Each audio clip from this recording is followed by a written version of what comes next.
And over in Davos at the World Economic Forum, ECB chief Jean-Claude Trichet told CNBC's Maria Bartiromo that while second-round inflation effects have not materialized, policymakers must still be vigilant. We have at the present moment very clearly increase in prices of commodities, particularly of oil, threats of increase of prices in food and agro products in general. And that is a phenomenon which is by nature global. So we have to take that into account and avoid second round effects. And that's why it is so important for us to continue solidly anchoring inflation expectations by being alert.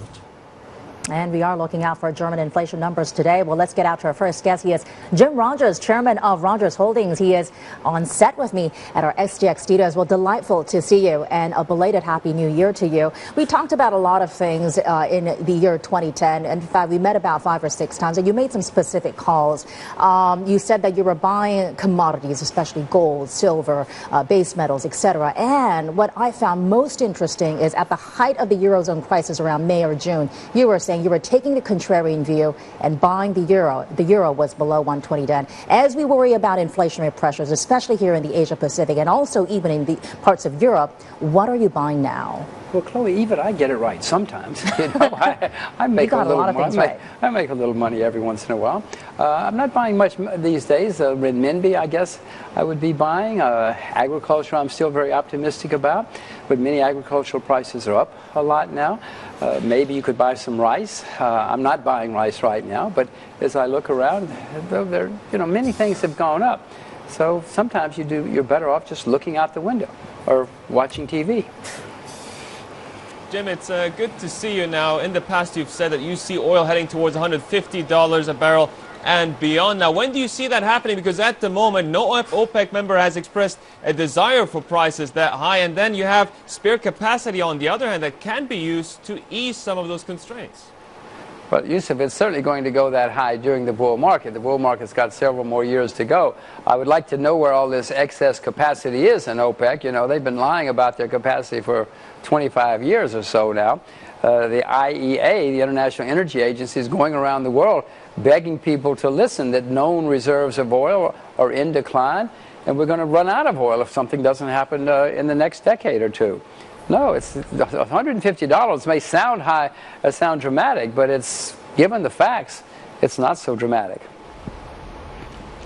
Jim, it's Anna in London. Good to see you. Given that your view of commodities is that generally those prices in some cases are going higher, then do you think in the West we need to be more alert to inflation threats, as Jean-Claude Trichet was suggesting there? We hear a varied range of opinions on this subject from European central bankers. Well, Anna, there is inflation in the world. Anybody who shops knows that there's inflation. Most governments acknowledge it. India, China, Norway, Australia, Taiwan. You know, it's only the UK and the US who say there's no inflation, but they lie about it. There is inflation. It's going to continue to get higher. It's going to get worse. You need to prepare yourselves and your viewers, because we're going to see much higher prices. You know, you sort of dodged my first question, saying that that you'd buy rice, but you wouldn't buy rice at this point. Okay, when we talk about inflation, and especially on the back of what we heard from the FOMC, a lot of strength going into some of these Asian currencies. The Sing dollar at another historic high. We're already seeing the Malaysian ringgit appreciate. Would you buy the dollar? Which at dollar? This point, the U.S. dollar now, no, given that you were buying the euro at below 120. No, I bought some U.S. dollars back when it collapsed in the fall, I guess it was. No, I bought some. No, I'm not buying. The renminbi is about the only currency I would buy today. I own the ringgit. I own the Singapore dollar. But the only one I would buy today that I can see would be the renminbi. How much appreciation are you expecting? Are you betting on the Chinese currency? Well, the Japanese yen has gone up 400% against the U.S. dollar since the Second World War, and they're still competitive. They still have a balance of trade surplus. So over the next decade or two, the renminbi is certainly going to go up 300 or 400%. Don't sell your renminbi. Go home and buy some if you have it. 300 or 400%. All right, got it. You said that's over the next couple of decades. Jim, It's not going to happen next week. Jim, given the turmoil we've been seeing in Tunisia and now in Egypt as well, I'll be very eager to know what your investment plays are in this part of the world.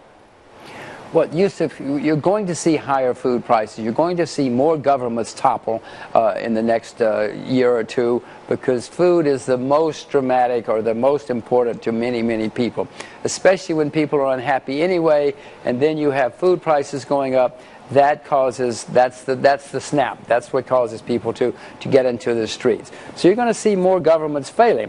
I don't have any direct investments in the Middle East, except I own commodities, which are going to benefit from most of the things that are happening in the world.